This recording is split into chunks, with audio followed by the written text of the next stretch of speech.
Thank you for joining me here at the Real ResQ Podcast, powered by Vertical Helicast. We are psyched to be part of the Vertical Podcast Network, alongside the Hangar Z Podcast, the Helicopter Podcast, and all Vertical MRO podcasts.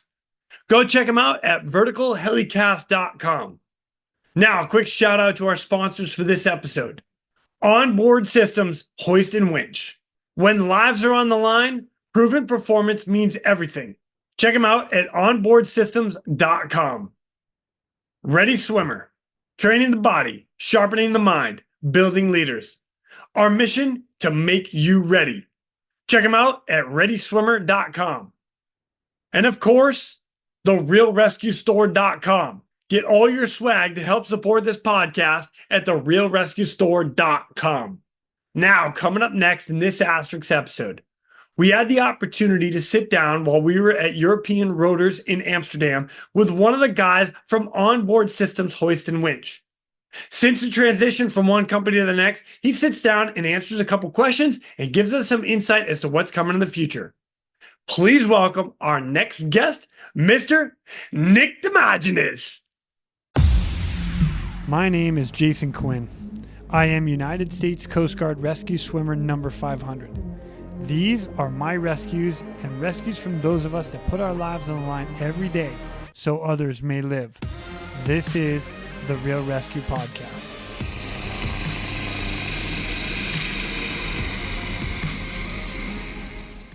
Ladies and gentlemen, welcome to the Real ResQ Podcast. We are here live at European Rotor 2024 in Amsterdam. And today, I've got Mr. Nicholas, I call him Nick. Nick, what's up, Nick? What's up? How you doing, man? Good. He is from what we formerly known as Goodrich Hoist Company, owned by Collins Aerospace. But there's a change. There's been a change. There has been a change. There has been a change. So we're going to get into that in a minute. Nick, welcome to the show, dude. Thanks, man. Thank you. I'm freaking psyched to have you here. Happy to be here. And you know what? I'm going to say thank you right now for sponsoring this podcast for multiple times. Like, I appreciate that. Heart, okay? Love it. Love being a sponsor. Dude, it's great, man. Yeah. We've been talking for a long time about it, and it was like it finally came to fruition, and everything worked out. So finally happened. Dude, I'm stoked to have you here, man. I really am. What we have a lot to talk about because a lot of things have happened with Goodrich and the Hoist, and we're going to get a full update, like the most current update, because this is all happening right now. But let's do this before we get into that. Give everybody a little background. Who are you, and talk to us. Yeah. No. So I have been with the Hoist business for over 10 years. I started in the engineering world for a little bit over 5 years. So half time in engineering as the leader at Goodrich, Hoist and Winch, and then moved into the business development world, which I get to experience a lot more of the customer relationships, the customer developments, and actually going and meeting hoist operators, the crew, pilots from all over the world. It's an awesome job, to be honest, and it's a very humble job at the end of the day because I get to work with first responders, life-saving equipment, and it's just a fun time and a fun program and a fun business to be part of. Yeah, that's pretty cool. Yeah. One of the things I like about it is I get to see you everywhere we go. You show up wherever I am, all over the world. It's nice. It's actually it's a small community, which is something I really love. Very small. Yeah. Very small. Yeah. As a matter of fact, one of the things like I've had the opportunity, and I want to thank you again publicly right now, is because you've allowed me to speak and present at the Goodrich User Conference. Which has been an absolute blast. You guys do that the weekend before HAI or VAI now. Yep. And then we just did it again over in Germany at the DRF conference. We renewed or revitalized the European Hoist Operators Conference this year, right before the DRF HHO Symposium, and worked out great. I think we had over 60 attendees and a lot of great speakers. You were one of them. Thanks, man. Yeah.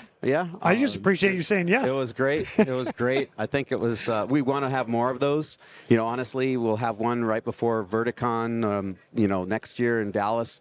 We'll have one every year, before Verticon as well. But we wanted to have more around the world. So we want to do one, again next year in Europe, and we have it on our list to maybe explore other areas like Australia, or maybe even in Japan, and some places that have large number of hoist operators and hoist crew and pilots, to kind of get the word out and at least build the community in those areas. I love it. Yeah. If you go to any of those spots, just keep me on the list. Okay. All right. Got it.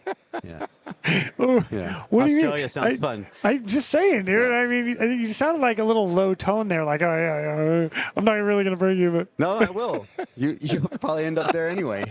I probably will end up there anyway. Where are they? Oh, that's so funny.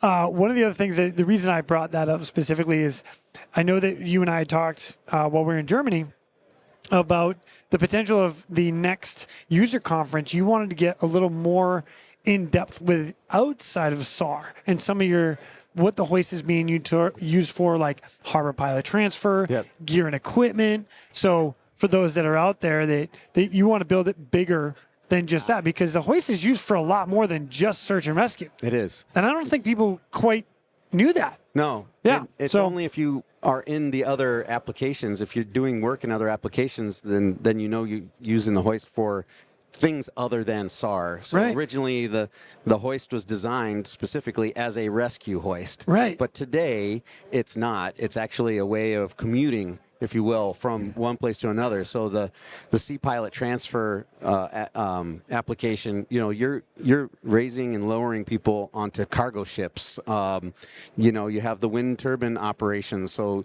raising and lowering wind turbine maintenance teams onto platforms and all their equipment. And, when you talk about human external cargo, which is all of those other applications, you have people on the hook for a lot longer, but they're using it for so many different things. Yeah. Power line maintenance, so we want to get a little bit more of that flavor into the operators conference and say, how do you use the hoist versus how search and rescue operators use it? Is there a difference? The wind turbine maintenance teams are using the hoist way, way more often than search and rescue. Most times search and rescue use it for training. They'll get lots and lots of cycles. Well, you've got so many cycles in the wind turbine maintenance application that they're running through and getting thousands of cycles. And that's not an exaggeration. No, thousands. Yeah, thousands of cycles. Yep. So it's very impressive. Yep. And I like to get those people to come and talk about how they use the hoist and how often they are using it, because it comes from a reliability standpoint and the usability standpoint, and also talking about gear, what kind of gear is being used, and maybe there's a transfer over from one side to the other. Yeah. So lots of different things that they can talk about. But if I don't have those speakers, or I don't have those people at our operators conference, well, you just have a search and rescue focus, maybe you're missing something. Right. Yeah. Totally. Yeah. And I like it. I like that idea. And I've been on the side of the harbor pilot transfer. So I did that for a couple of years and it was very, I'm going to call it vanilla hoisting, because it's a huge tanker and you're coming over the spot and there you are, you're hoisting, your harbor pilot and then the second harbor pilot and his bags and gear and stuff like that. But one of the other things that I was able to do is aircrafts that get stuck offshore. Yeah. And now, instead of taking 3 or 4 days to get a vessel out there with the parts and mechanics, we can fly them right out there. Now you're hoisting in your mechanic and all the tools and whatever part that they need to fix the aircraft. And 2 hours later, they're flying home. Yeah. So there's a lot of that. And I'm excited to be there for it, to hear what other people bring to the table. Yeah. So it'll be good. Hopefully, we have a couple good guest speakers lined up already. I'm trying to get a couple more. But we should have a good group and a good, I'll say, topic discussion on the different applications. Cool. Yeah. Very cool. I'm excited. And I know a guy, just in case you need a guy. Yeah. I got a guy. A good speaker? Maybe. Debatable. Debatable. He's all right. Oh, that's funny. He's all right. Well, man, thanks for that brief. All right, so now let's get into a couple of the big questions. Sure. Like, Goodrich is now like moved. It has. It moved. So this is my third day on the new job. Actually. Congratulations. Yeah, thank you. Yeah, first day at the European Rotors and third day on my new job within Onboard Systems, Hoist and Winch. So the sale closed last week on October 31st, and we're no longer with Collins Aerospace. We've moved over to Signia Aerospace as part of their group, and we are officially branded as Onboard Systems, Hoist and Winch. Onboard Systems, Hoist and Winch. Yep. Okay. Yep. So totally rebranded everything. Yep. Okay. Yep. So Good. the Goodrich name does not come with that, and we'll be doing that change, and we'll be doing a lot of communication, branding, and all sorts of things. But we are our own entity now outside of Collins Aerospace, and really kind of excited to be part of the new group and the new focus on mission equipment and aircraft mission equipment. Very cool. Yeah, I'm excited to hear about it and everything that's going to come down the pipe, because you guys have a lot of ideas and plans coming up, don't you? We do. And I think it's truly exciting, because I think we have an opportunity here that we didn't have before, just from a fit standpoint. Within Signia Aerospace, all the other companies are aircraft and helicopter and mission focused. So, we have Onboard Systems cargo hooks. Now we have Onboard Systems, Hoist and Winch. We have Meeker Aviation. Yep. And then we also have life-saving systems. So if you look at it, there's a lot of opportunities there as a mission equipment specialist company and group. Well, heck, I'm just thinking like gear and equipment, like a package deal when you guys go in and like all of a sudden, hey, you got this, and this. It's a possibility. It's something that we haven't even explored yet, because we've only been there for 3 days. So do we have a lot of great things that can be done within that group? But there's also some really neat things that we can do as just part of Onboard Systems. And I think with the new management and new leadership and the new focus, we really want to get more of that customer relationship and customer development and customer satisfaction back into place. So it's really a renewed focus on who's most important, and that's the customer. It's not just our customer, but it's also the people that they're going to rescue and the people that they're going to take to their job every day. Yeah. And so, that's kind of the exciting part. I'm truly excited because we have a new opportunity here. We're calling it a refresh. And we really get a chance to kind of look at how we've been doing business and how we should be doing business and how we can make things better moving forward. I like it. Yeah. I like it a lot. So if you don't mind, I actually reached out to some friends of mine because this one I almost actually dropped it on like social media and be like, hey, I'm sitting. It would have been. I don't know if I would have gotten through all the questions. I think we'd be here all 3 days. We would be. Yeah. But here's what I did. So I sent a message out to some friends of mine, and the reason I did that was because I wanted to ask some questions that have been thrown around, and I didn't want them all to come from me. Like, hey, we have a great conversation, but I don't want to miss anything. So if you don't mind, I'm going to read some of these off and see if we can get some answers, all right? Let's do it. All right, so my first one is, let's see, we just sent out an internal hoist for its 10-year overhaul. The turnaround time is 420 days, which is totally unacceptable, according to him. Ask Nick if they're what they're doing for remedy on this issue. Yeah. Okay. It is totally unacceptable, and that's a very long lead time. It comes down to a part that we needed to basically redesign, and didn't know it until that happened. And engineering-wise, we didn't really have the focus to do it, the resources to do it.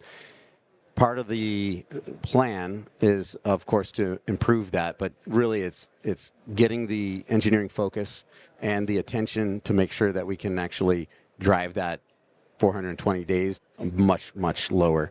So engineering's working on it. We have a full plan on improving that time, and we'll get there. It won't happen tomorrow, but it is already in work, and it's looking at different options to improve that and maybe come up with some other design opportunities to say, do we have the ability to work some things in parallel and drive that lead time down? But it is, to that point, unacceptable, and we are working on it. So you're making moves to make that Absolutely. I love it. And I like it. with the new Yeah. company, like I said, there's a focus on where does it make the most sense to invest, and the company is looking at making those investments to turn that around and be quick. So I think that we just need a little bit of time to kind of get our house in order. Right on. But really, the focus is in the right place. It's fixing the turnaround time. It's fixing the problems that cause bottlenecks. It's really driving attention to the areas that are most, I'll say, frustrating to Yep. the customers. Got it, man. Hey, you know what? I appreciate that. Nick. Like, I read it verbatim, so everybody knows that. Like, Yeah. Nick's looking at me like, "You son of a." I know that it's not an easy problem that No, we're it's not. dealing with. So I'll tell you what, I'm gonna help you out a little bit, because it just so happened I was in Charlotte, North Carolina the other day, and I ran into one of my buddies who's like dealing with a piece of that. And one of the things that he told me is like, man, we're actually waiting on parts from somebody else to bring that issue and trying to close that door as well. So it's not just one thing that's like frustrating with this. There's multiple. Yeah, So- when it comes to supply chain and supply chain issues, there's a lot of problems, and I think that a lot of companies are dealing with something similar. Yeah. It's just very frustrating when you have a piece of equipment that's needed, a life-saving piece of equipment that's needed. Nobody wants downtime. Right. Exactly. And if you've got a very long downtime like that one, it's extremely frustrating, and people can't do their jobs. Right. So we get it. We need to focus on that, and I think that we're in a good spot to really make that improve. I think one of the greatest things about answering that question, and even that being brought up, is the frustration from the end user. So, we got this guy coming in asking this question. They're frustrating. You guys come back and you're frustrated at this, and so it's not like, oh, we're just blowing it off. Like everybody feels it from all levels. Yeah. And it's being addressed at Yeah. all levels. So It is. It's awesome. Yeah. Right Yeah. on. Cool. Hey, thanks for answering that. Yeah, of that course. was like a. That's probably, hope that's the toughest question. I think so. All right. We love this guy too. That's the worst part about it. He's a great guy. Hey, let me poke Nick there. Yeah, thanks for that. Yeah, that's all right. All right. So next question is going to be: given the increased complexity and scrutiny on the civilian and the lesser degree of public safety agencies regarding PCDS equipment certification requirements, do you think that the Cigna acquisition would leverage its responsive relationships with Onboard and LSE to produce more certified rescue equipment? Yeah, so that's a long question. It is a long question. It's a long question with a lot of tentacles in it. I think the bottom line is, the guys I asked, like Yeah. they're gonna go deep. yeah, I'm just it's saying. just like write a thesis statement on how to improve. Why not ask like, hey, is the logo going to be cool? I Yeah. mean, why Like, not ask something like you that? want a new patch or what? I can probably help you with that. Maybe those would be my questions. Yeah. Can I get a new yeah. patch? Yeah, we can do that. What about a new challenge coin? Is that going to come out too? All right. Yeah, we need to get some good stuff going on. Where's the swag? Yeah. That's Yeah. So we don't have any day 3. I got a name tag. excellent. Yeah. Barely. We're doing all I think right. it's like what's the little Yeah. the dial? Yeah, Click and click. We're doing great, actually. Oh my gosh, So that's so funny. no, but I think the bottom line of that question is there's a lot of leverage that we can have with the different companies that are part of our group now. Yeah. So it's kind of exciting. Like I said, from a mission equipment standpoint, we do have some options. We do have some capability to say, hey, well, maybe we need to look at, what the operators are doing and what type of equipment they need and package it according to their operations and what makes sense in terms of certifications. So whether you're operating in the U.S. or whether you're operating in Europe or Australia, what type of applications are you doing, and then what kind of certifications are required, and can we do that? Yeah. So we have expertise in different areas, and we need to look at how we would want to actually put that together. But it's certainly something that we need to look at internally and say, now, how do we leverage the larger Cigna Aerospace capabilities more than just single companies? So I think that the bottom line to that question is, yes, we can. We haven't looked at it yet, but it should be on our radar, and we should actually look at what are those areas that we can actually help in terms of mission equipment improvements and certifications across the board. Nice. Well, and 3 days into it. Yeah. We're 3 days into it. All right, boys. There's a lot of those. I want more of those questions to say what are the opportunities? Yeah. And where can we leverage the larger group that we have now and the focused attention on mission equipment? Yeah, it's a great question, and to bring out, if you can get the equipment all together and certifications and whatever you need to get out there in one shot, heck yeah. Yeah. That's great. Or even take a look and say, hey, that needs to be certified to that because they're operating in this area. Yeah. Yeah. One last question, actually. Same guy. He was wondering if you had, what are the three biggest changes users will benefit from following their reconstruction? Yeah. Are there any off the top of your head? And again, I know, listen, guys, we're 3 days into this. I can tell you. So, like I said, at the beginning, I'm personally excited about this. I think that our whole company is actually very excited about this because what the customers will see, and it won't happen right away, and it's going to take, like I said, it's going to take a little bit of time for us to get our house in order. But we're a small company in a smaller company versus where we were before. I think that gives us the ability to move quickly and make smart choices and act on those choices for the betterment of our customers. So I think what you're going to see, number one, is a dedicated focus to reducing our turnaround times.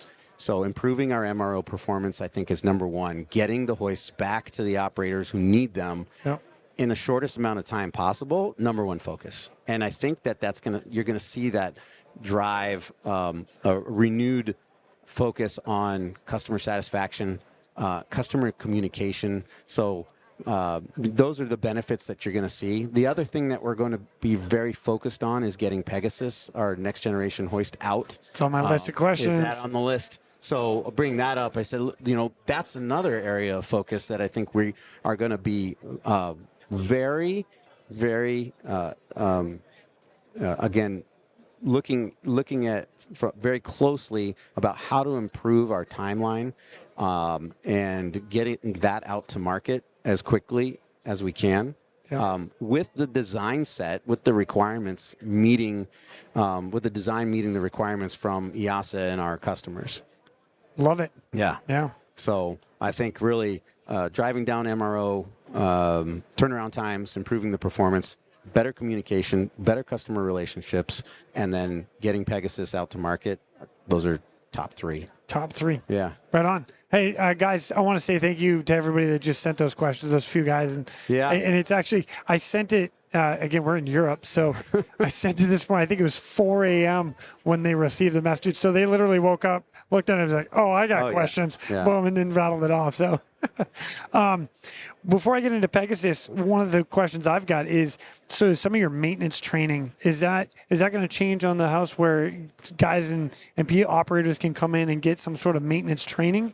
Yeah. We can do maintenance training in-house now today, but we're going to be focused on improving our maintenance training as well and getting the word out. There's some areas in the world that they don't even know that we perform maintenance training. It's just getting the word out and doing that. You can do it in our facility. We will come out to your facility and do that training on site. Usually with the maintenance folks there, it's kind of better that they have it on aircraft and they get to see how it is, with their equipment. But yeah, I think number one, most importantly, is if you have a hoisting program, get that maintenance training. That's number one. Totally agree. Operational training comes later with operational programs and trainers like SR3 and others that can give you the next step on operational training. Yeah. No, I think that's great. So, in your maintenance training, you said you not only can people go into your facility, which is going to stay in Anaheim? Yep. Staying in right. Anaheim. We're not moving. Nope, that's good to not know. Moving. All right. So you take a trip to Disneyland. Yep. Then you go get your maintenance training, and then you go back to Disneyland. Yeah. And then leave. Yeah. I like it. You could do some shopping too. We have some customers that will come and get training and go to Disneyland, do some shopping, send it back home, and yeah. I like it. All right. Or you guys send a group out to do on location hoist training. And I'll say our maintenance training, our field service technicians and field service team, they're busy. They are so super busy right now. Their calendars are full, and we're sending them all over the place. So they like it. They love to do the training. We like to keep them busy. Yeah. That's good stuff, man. Yeah. Right on. All right, so you brought it up, Pegasus. So for those that have not heard this and have not been to any of the user conferences, what is the Pegasus? So Pegasus is our answer to the next generation hoist challenge, I'll say. What's been going on in the industry is the bar has been raised. So EASA and FAA have looked at the older regulations, and along with the hoist committee, an industry committee that looked at requirements for a hoist, came up with a standard. And it's basically requirements that are the minimum operational requirements, minimum set of requirements to say, look, this is what a hoist should have and be designed to for new aircraft. That was the original plan. Now EASA and FAA said, yeah, that's good, but we're gonna raise the bar a little bit more than that, and we're gonna take a look at it from a safety standpoint. And they came up with their own set of requirements, and so EASA has an ETSO requirement set that adds a little bit more flavor to the standard that was created for the hoist industry. And Pegasus is our answer to that set of requirements. And nice. Yeah, and it's intended to be, of course, next generation. What does that mean? It means a smart hoist. It means a hoist that has a lot more built into it in terms of sensors and data gathering capabilities and ease of use and reliability and safety. Yeah. So when you think about all of that, it's how do you make it operate better, perform better, be more reliable? And then the other piece of that is how do you make it easier to maintain? So that was yes. And if you think about the original hoist that was designed, it was not designed for maintainers. Period. No, it hoist, wasn't. No hoist that is out today. It's like the small engine that they jam inside the car, so you can't get to any of the parts in the engine, and you're like, I can't even change the oil in this damn thing. If you have to flip it upside down and change the oil. They do crazy things. Nobody said, hey, we should make it easy to change a cable. No, why would you make it easy to change a cable? You just design the hoist. It works great. Yeah. But when you got to change the cable, well, that makes it a little bit tougher. Right. Or, all the other things that, that go into maintaining the current hoist, not just our hoist, but other hoists, that they're not the easiest to maintain. So Pegasus was designed to make it more maintainable and also to be on the line or available more than it is today.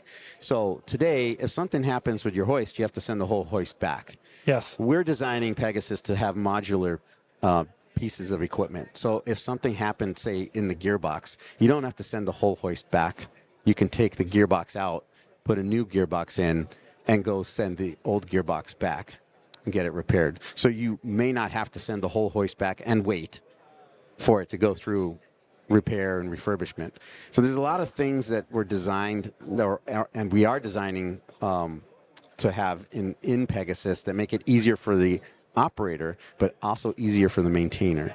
And I think that's fantastic. Those are key pieces. So and we've got a whole team dedicated to Pegasus. Our engineering team they're working on it endlessly. And they're excited. We're excited because we want to actually move this forward as fast as we can. And with the new Onboard Systems hoist and winch team that we have and the dedicated focus and the commitment, I think, from Signia Aerospace and from our new owners, that they want to drive the investment and drive the ability to move that forward and get it out to market. I think it makes it for a very exciting time that we're in right now. That's cool. I'm excited to see what I can do. And I want to, I don't know if you can touch on it. Maybe you can, but some of the things that it's going to have that really, and I know one of them is going to give you the weight of So give me a so the couple things. the sensor package, the ability to gather information. When we talk about that, it's going to have a load sensor, right? No, that's amazing. hold on, I got to pause right there because this is awesome. Literally, you're going to take the load off the ground and say, I'm literally picking 212 pounds up. Yeah. Boom, done. Yep. We can keep going. and gather that data so you can tell how much weight you picked up on one particular or two particular or 100 different missions that you perform, right? So you're going to have that data available and you can do with it what you want. It's really for situational awareness. That's awesome. So you pick up 2 people, how much weight did you put on there? Yep. It's also going to have we'll call it, say you get into a situation where you put too much load on the hook. If you have an overload situation, it will tell you, and it will track that information. It will gather that information and say, hey, you had an overload situation here, or a clutch engaged, or you overheated. There's a lot of different things in there. We even have a fleet sensor angle in there to tell you what the fleet sensor was. Wow. So, and most times it tells you not, that your standard operating procedures will tell you don't go into a high bank angle or don't get into a high fleet angle when you're doing rescue operations. This will gather that information and tell you. So payout distance, tell you, how much cable you have paid out.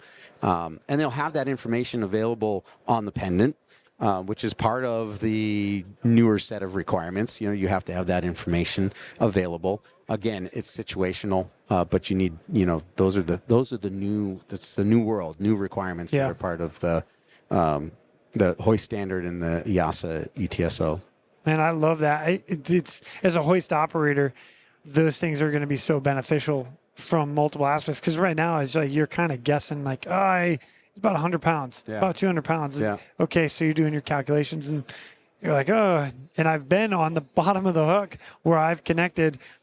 I get picked off the ground and I'm back on the ground. I'm like, what's the matter? And they're like, get off the hook, fat ass. And I'm like, whoa. It's because I'm pulling the aircraft out of the air. Like, of course, we're at 10,000 feet, so whatever. So but, not good. Not good. No. But to know that is going to be, another one, it seems trivial, but another one is a lot of hoist operators and the crew that, they have a logbook today. It was like, how many cycles did you perform? Yeah. How many cycles did you perform today? Like, I don't know.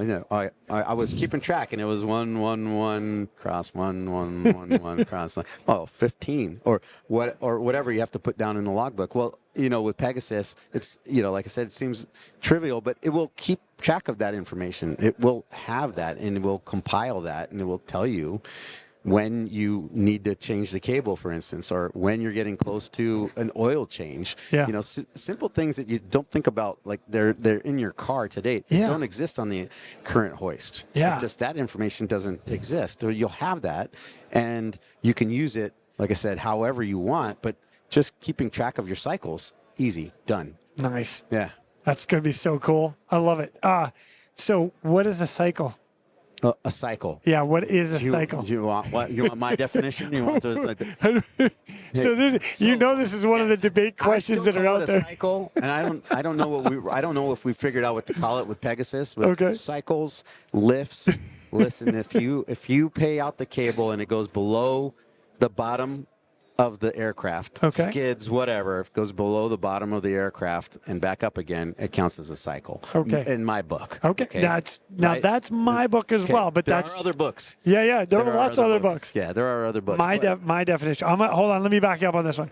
If I'm hoisting and it comes out of the housing and goes below the aircraft, and then comes back up, I don't care if it's 2 feet, 2 meters, 200 feet, 90 meters. Exactly. Whatever, and then once it goes back up to the housing, one cycle. Yeah. Because you should be able to move it in and out, like up, down, for adjustment. Because you're going to adjust it anyway. Exactly. To get it right. Yeah. So, and this is in Jason Quinn's world. That's. Now, I will say, Pegasus probably has a better algorithm than ours. Yeah. So I'm just going to say it's whatever algorithm that the smart engineers have come up with. That's going to be what's called the cycle, or whatever they call it. They could call it a lift. As long as it's in our maintenance manual and the operators know what that means, then I'm good. Yeah. I'm Okay. happy. Yeah. All right. Cool. Yeah. Because Cool. I'd like to get away from the lift versus cycles versus your cycles versus my cycles Yes. versus, yeah. That would be very nice. Yeah. Yeah, because there's again, there's a lot of debate about some of that, and this is not the spot we're going to start debating it. So I don't, trust me, I don't want to get down that road. But it's interesting to listen to people they're like, oh no, we do a 10-foot hover so that we don't add too many cycles to the hoist count. And I'm like, what? It's not okay to game the system. So No. you'll follow the aircraft manual, follow our maintenance manual. You know, a cycle is a cycle, and you shouldn't try to keep your numbers down, right? I mean, that's you know, it's not going to be safe at the end of the day. Exactly. Get too many cycles in there. So right. No, I'm with you. Yeah. One of the other things that I saw with Pegasus, and you guys did some videos on it, is shock loading. So if you had something that were to fall out of the aircraft, whether it's part, people, whatever, there's a. Well, I'll ask you to explain it. What happens if you have a shock load or something falls out of the aircraft on the hoist cable? Yeah. So the Hoist Pegasus has a newly designed overload detection system, and you know, in the current design we call that a clutch, but it's more than what we had originally designed, and the overload detection system will identify if there is something that is more than what the design of the hoist should have capability to hold. So, you know, if it's 600 pounds and you're gonna, you know, load it up with say 1,200 or 1,500 pounds, whatever that overload is, it will identify that you're in an overload condition and you need to do something about it. And at that point in time, and very quickly, it will activate the overload detection system, the clutch itself. It will reel out cable until that overload situation is done or completed or taken care of. So, like, say if you get a snag and you're pulling and you need to reel out a little bit of cable, it will have the ability to do that. The biggest thing is you want to make sure that you don't pull the aircraft down. Right. You don't pull the aircraft into a bad situation, and you know, it doesn't happen very often. But the safety mechanism there, it's for when or if that ever does happen, and that's really what it's intended for. It's you know, it doesn't happen all the time. It should never happen if you're doing everything and you're having a great day. Correct. You're having a great day, but how many great days do you have when you're in a rescue situation or out at sea in bad weather? You know, it's not always a perfect day. Let's just say that. So, and that's why there's been accidents. And that's why it's designed for if things go wrong. Cool. Yeah. Cool. I like it. I've seen the Pegasus system. I've looked at it. I've put hands on it. It's an amazing piece of kit, and I'm really excited to see when it hits the market and to really start using it. We are super excited as well. You know, a lot of smart engineers are working on getting that designed and tested and out for production and out to the market. So, you know, and they're passionate about it, I will say. Our engineers are super passionate about the product and passionate about who it's for and what it does. You know, at the end of the day, it's primarily a life-saving piece of equipment. Now it's a piece of equipment that's taking people to their jobs and back. And, you know, we want to keep everybody safe. And that's the bottom line. That's cool. Yeah. I appreciate it. All right, Nick. Well, let's see. I've had you on for a little while. I'm going to bounce back to Cigna again. Yeah. Is there anything else that you want to touch on? You want to let everybody know? No, I think that you know, what I'll say is that we are in a new world, and I think it brings a lot of enthusiasm and excitement internally, and I hope that enthusiasm and excitement gets out to our customers, and that we can really make some positive changes and improvements that are going to be actually the best for our customers at the end of the day. Cool. Yeah. I like it. And what I'm hoping out of this is that this is the beginning of a conversation where I get to come down and actually hang out with you guys once this like continues on, and then we can get like down there inside the factory and see it and record with some of the engineers and really get some questions out there as far as what you guys are doing. I would love it. I would love it for you to come out, see our facility, meet the team. You know, we have all the Pegasus engineering team is there. We've got a test area for Pegasus itself. And, you know, we're really excited too that we're staying in Anaheim. It's a great facility. And I think it would be great if you came in and took a look. Heck yeah. Yeah. I think this is a good idea. I do too. Yeah. All right. Yeah. Well, Nick, thank you so much for joining me today, giving us a little update of what you guys have now on onboarding systems, Hoist, and Winch. Yep. Onboard Systems, Hoist, and Winch, part of Signia Aerospace. Get it. Yeah. All right, man. All right. We'll see you later. And with that, ladies and gentlemen, we are out of here. Go. Now, it's time for me to pull chocks and take off. But before I go, I'm always looking for the memorable rescues that people have done. If you have one that you're willing to share or know somebody who has a story, please feel free to reach out to me. I'd love to highlight it here at the Real ResQ. For everybody that is standing by for that SAR alarm, remember, those in distress are praying for a miracle. They are going to get you. So until next time, fly safe and swim hard. Thank you for joining me today here at the Real ResQ Podcast, powered by Vertical Helicast. We'd also like to say thank you to our sponsors for this episode. The RealResQStore.com, your shop for all your podcast-worthy gear. From comfortable shirts to cozy mugs, we've got everything to showcase your love for your favorite podcast. So what are you waiting for? Head to the RealResQStore.com and let your gear do the talking.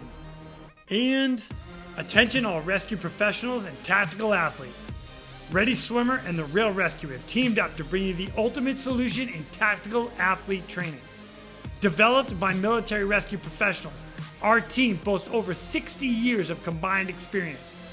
Elevate your performance both physically and mentally with our individualized programming. Contact us at ReadySwimmer.com or through therealresq.com and unlock your full tactical athlete potential. The question is, are you ready?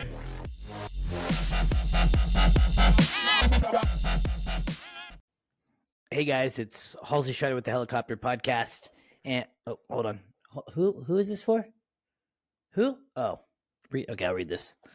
Wanted to congratulate the Real ResQ. What kind of name is that? For being the fourth best podcast, 4 out of 4 podcasts that we have, actually. So the fourth best on the Vertical Helicast platform. The host, Jason Quinn, is a super cool dude. Keep doing what you're doing, sport.